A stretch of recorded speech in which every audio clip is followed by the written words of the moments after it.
Hello, everyone. Chief Meteorologist Bryan Hale. Well, it's pretty much a swing and a miss as far as any significant rain for the Rio Grande Valley, but we did manage to see some significant storms skirt the far western portions of the valley and on along the northern fringe of the ranch country. There you can see some rain totals of nearly 2.5 inches across portions of Zapata County with strong storms in the previous overnight.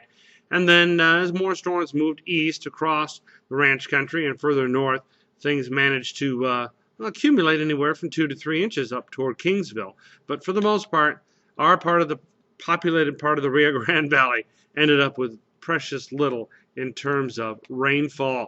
Now, near Zapata, they ended up with, that's about silver dollar size hail reported near the city. So, and that was the previous night. But still, that was an impressive storm that moved on through.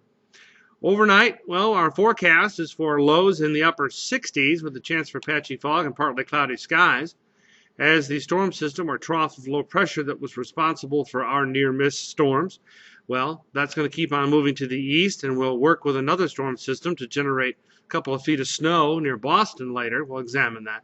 Anywho, that all moves off to the east, and we're left with some winds trying to get to the back to the northeast on the back side of that. But for the most part, Thursday is going to be southeast breezes, warm, partly cloudy, temperatures 10 degrees above normal.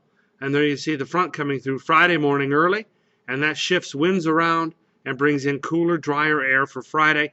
Friday's temperatures 10 degrees, the highs 10 degrees off Thursday's highs. So there you go. All it takes is one front to move through and you're done.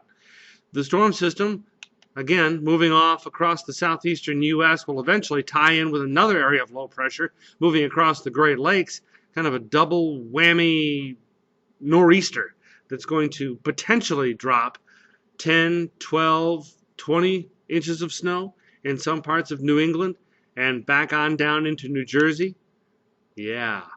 7-day forecast. If you have flight plans for this coming weekend and this storm system unfolds like it's forecast to, it doesn't matter if you're flying from the valley to Los Angeles.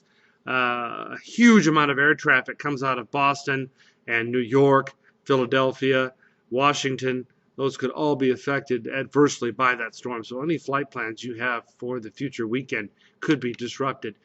Speaking of disruption, the chance for showers for Saturday has been disrupted, but we still have a chance for showers on Monday next as another frontal boundary pushes on into the valley.